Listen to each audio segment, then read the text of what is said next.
बिहार की राजनीति में कुशवाहा के साथ फिर हो गया खेला। उपेंद्र कुशवाहा के साथ बीजेपी ने कर दिया बड़का खेला। नमस्कार, आप देख रहे एबी न्यूज और मैं हूं आपके साथ प्रज्ञा।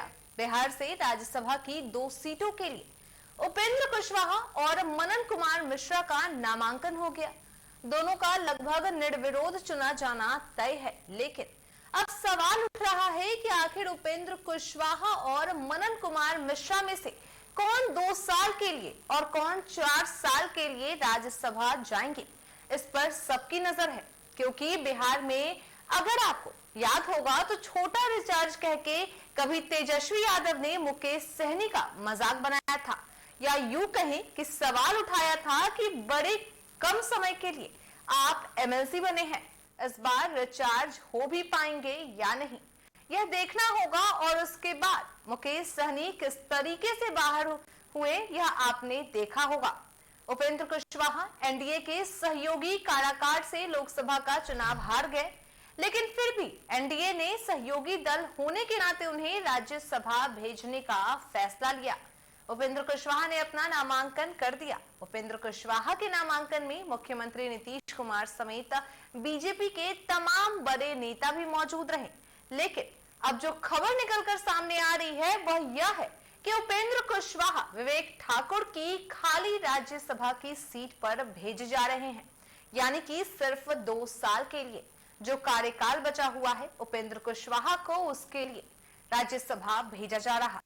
विवेक ठाकुर इस बार नवादा से लोकसभा का चुनाव जीत सांसद हैं और उनकी राज्यसभा की खाली की हुई सीट पर उपेंद्र कुशवाहा जाएंगे, जबकि मिशा भारती की जो सीट खाली हुई है उस पे मनन मिश्रा को राज्यसभा भेजा जा रहा है।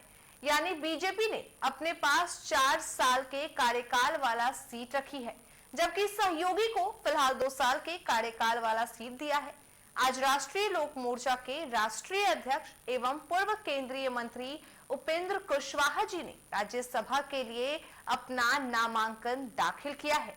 यह नामांकन विवेक ठाकुर जी के स्थान पर जो पद खाली हुआ था उसके लिए होने वाले उपचुनाव के लिए किया गया है। एनडीए के तमाम गठबंधन दल के लोग भी इस अवसर पर मौजूद थे। उपेंद्र कुशवाहा के नाम का ऐलान लगभग 1 महीने पहले ही हो गया था।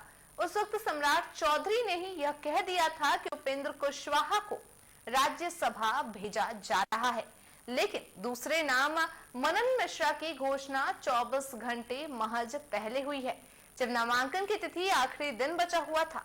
मनन कुमार मिश्रा गोपालगंज के रहने वाले हैं, पेशे से एडवोकेट हैं, बार काउंसिल के अध्यक्ष और बीजेपी के स्टार प्रचारक हैं। बीएसपी से उन्होंने लोकसभा का चुनाव भी लड़ा है, कभी कांग्रेस पार्टी से विधानसभा का भी चुनाव वह लड़ चुके हैं। कांग्रेस और बीएसपी से होते हुए बीजेपी में आए और बीजेपी ने उन्हें राज्यसभा भेज दिया।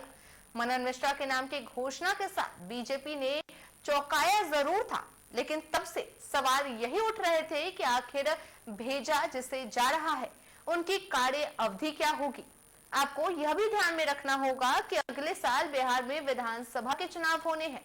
अगर चुनाव के परिणाम बदल जाते हैं तो उससे भी राज्यसभा की सीट पर असर होगा, यानी कि 2 साल के बाद राज्यसभा की सीट की स्थिति क्या बनती है यह देखना बड़ा दिलचस्प हो जा सकता है।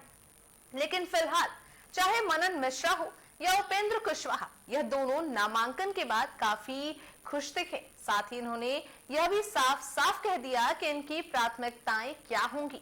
एनडीए ने हमेशा समाज के सभी वर्ग को जोड़कर ले चलने का काम निश्चित रूप से अभी इस काम से एनडीए के इस निर्णय से विधानसभा चुनाव में जबरदस्त रूप से फायदा होगा।